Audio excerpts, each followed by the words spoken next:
하나님의 말씀 봅니다. 하나님의 말씀은 사도행전 13장 32절부터 41절 신약성경 210쪽입니다. 우리도 조상들에게 주신 약속을 너희에게 전파하노니 곧 하나님이 예수를 일으키사 우리 자녀들에게 이 약속을 이루게 하셨다 함이라. 시편 둘째 편에 기록된 바와 같이 너는 내 아들이라 오늘 너를 낳았다 하셨고, 또 하나님께서 죽은 자 가운데서 그를 일으키사 다시 썩음을 당하지 않게 하실 것을 가르쳐 이르시되 내가 다윗의 거룩하고 미쁜 은사를 너희에게 주리라 하셨으니, 또 다른 시편에 일렀으되 주의 거룩한 자로 썩음을 당하지 않게 하시리라 하셨느니라.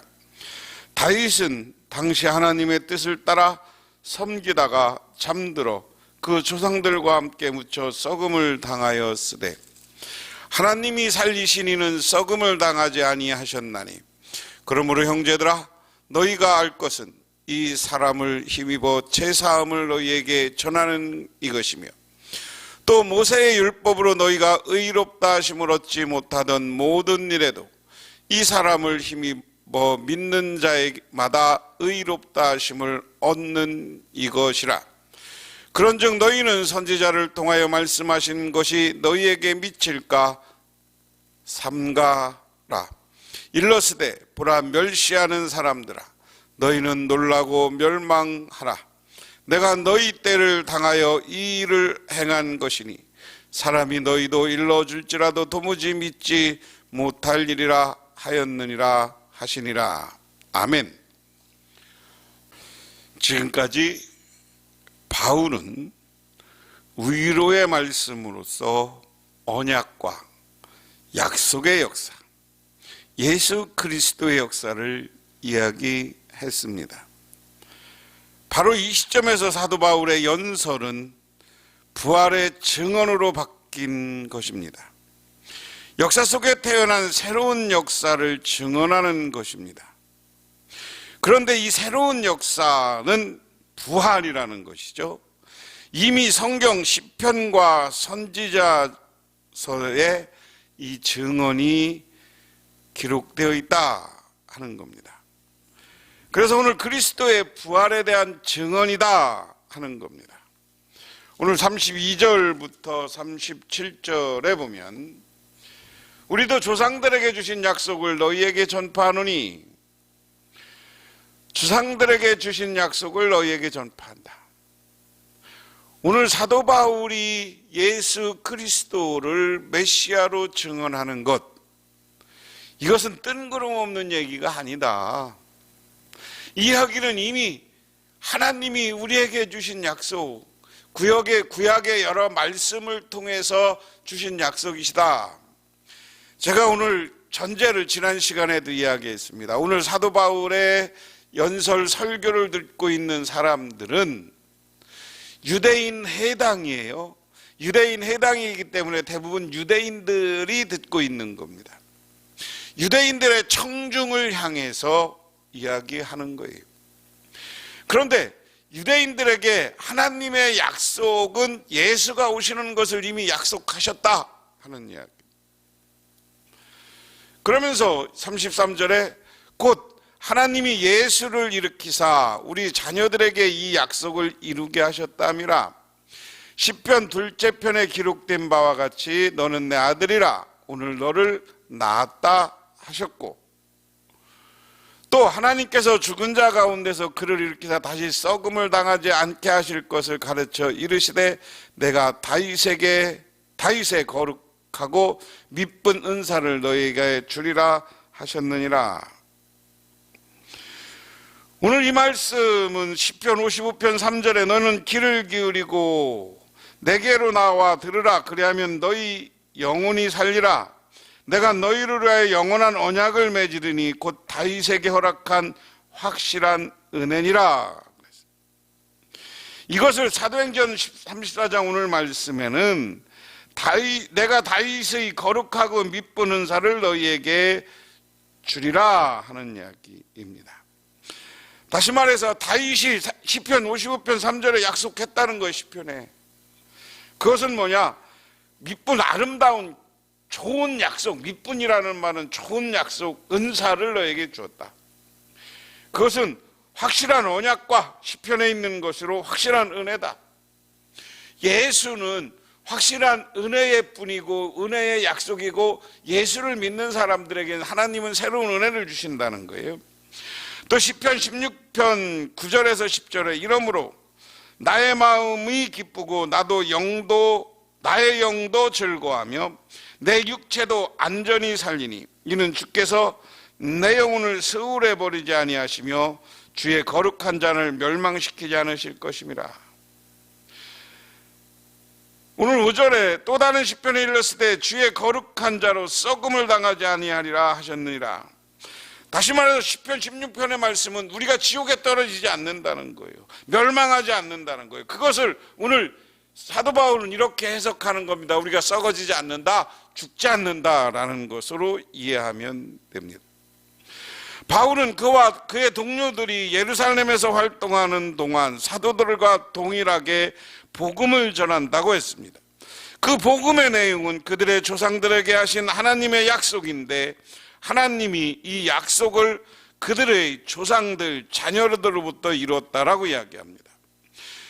바로 예수가 부활하심으로써 이 약속은 이루어지는 겁니다. 그러면 여기서 두 가지 질문이 생깁니다. 하나는 여기서 말하는 약속은 무엇인가? 다른 하나는 그리스도의 부활이 어떻게 약속의 성취가 될 수 있는가 하는 겁니다. 먼저 이 약속은 다윗에게 한 약속을 말하고 있고요. 그래서 사무엘하 7장 12절에 내가 너희를 위해 집을 세우고 내 몸에서 날 씨를 그 위에 세워 영원히 견고하게 하리라. 나는 그의 아버지가 되고 그는 나의 아들이 되리라.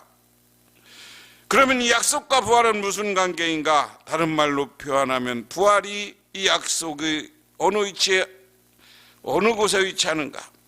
그리스도께서 육신을 따라 다윗 자손으로부터 나신 것이고 그것은 약속의 성취이다. 그리고 영원한 분이다 하는 겁니다. 그래서 예수 그리스도가 나신 것은 영원히 이스라엘 백성들을 구원하고 세우기 위한 것이다.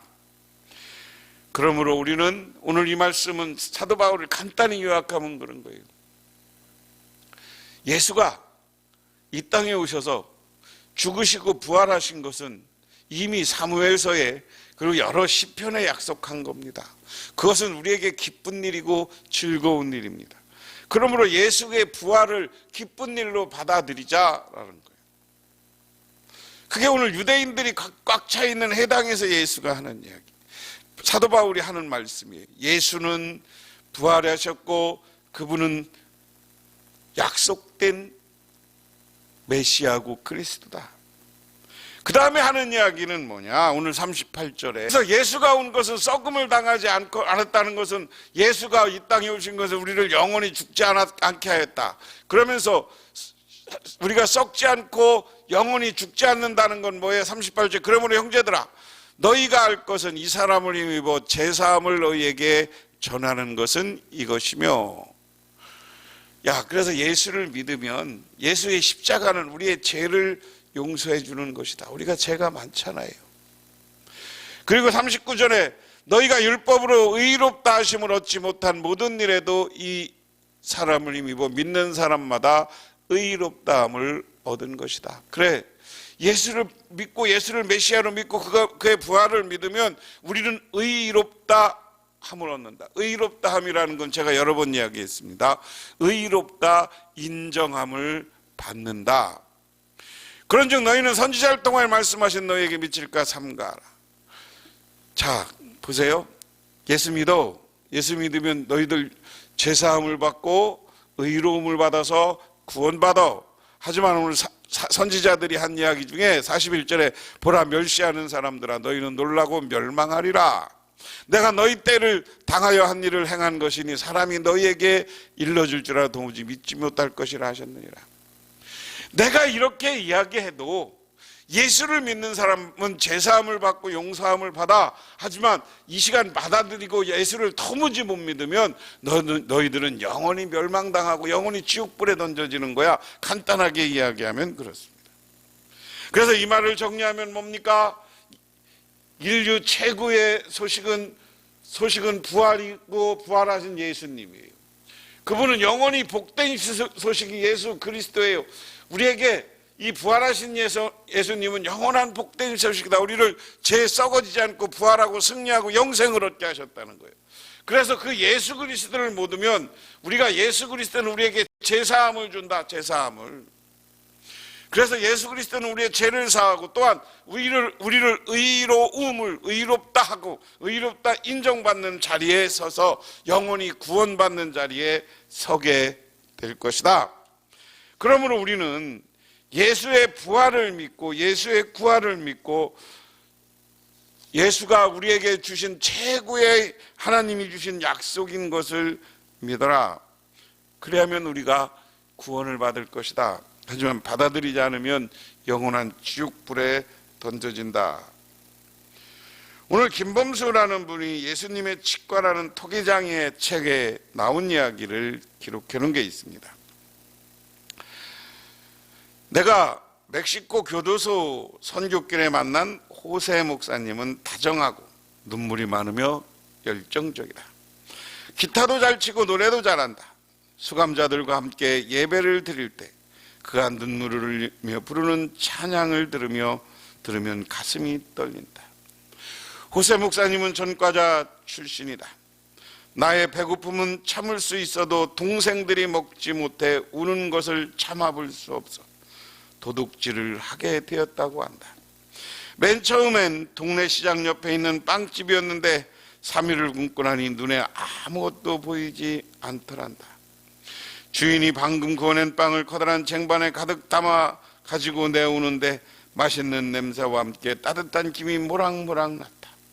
어느새 내 몸은 가게 안으로 걸어 들어가고 있었고 주인을 밀치고 바닥에 굴러떨어진 빵을 한 손으로는 입에 웃겨 넣으면서 다른 한 손은 티셔츠에 마구 쑤셔 넣었다. 그리고는 냅다 도망쳤는데 집 앞에까지 다 와서 쫓아온 가게 주인에게 붙잡혔다. 동생들이 보는 앞에서 훔쳐온 빵은 다 뺏기고 엄청나게 매를 맞았다. 그때부터 시작된 소년의 출입은 갈수록 정도가 심해졌다. 마침내 마약 조직의 똘마니가 되었다가 청년이 되었을 때는 갱단에서 제법 주먹 쓰는 폭력배가 되었다. 그는 마약 거래와 폭력으로 10년을 감옥에서 살았다. 그 안에서도 가장 다루기 힘들고 포악한 죄수 노릇을 하고 있었죠. 주님을 영접하기 바로 전까지 말입니다. 그분에게서 복음을 전하신 분이 바로 멕시코 교도소 선교에 헌신하고 계신 폴서 목사님이다. 호세 목사님은 성경 말씀 가운데 예수 그리스도께서 죄인을 구하시려고 세상에 임하셨다. 죄 중에서 내가 개순이라는 말씀을 듣다가 회개하고 주님을 구세주로 영접하고 내가 죄인 가운데 개순이 하는 말씀이 바로 내 귀구나 하면서 말씀에 귀 기울이게 되었죠. 한 사람이 감옥에서 포악한 죄인이었지만 예수는 죄를 용서한다는 이 말씀, 죄인 중에 개수를 용서하고 죄를 용서한다는 말씀을 듣고 변화돼서 목회자로 변화된 겁니다. 그는 의롭게 되었습니다. 의롭다 인정받았습니다. 오늘 이 말씀처럼 사도 바울은 강하게 전합니다. 이스라엘 역사 가운데 예수는 최고의 약속의 성취자다. 그는 구원받은 분이다. 그렇지만 우리가 그 예수를 믿으면 제사함을 얻고 영원히 의롭다함을 받고 구원받지만 그것을 믿지 않으면 영원히 멸망의 길에 서게 된다. 오늘 이 시간 여러분에게 묻습니다. 우리는 구원받는 자리에 서겠습니까? 아니면 멸망의 길을 가겠습니까? 오늘 예수를 그리스도로, 부활한 예수 그리스도를 나의 메시아로 영접하시고 그분을 따라 살아서 영생을 누리시고 죄를 용서받으시기를 주님의 이름으로 축원합니다. 기도하겠습니다. 하나님 고맙습니다. 부활하신 예수님은 우리에게 주신 최고의 약속의 선물입니다. 그러므로 그분을 메시아로 받아들이고 영접해서 영원히 구원받는 자리에 서게 하옵소서. 예수님 이름 받들어 기도드리옵나이다. 아멘.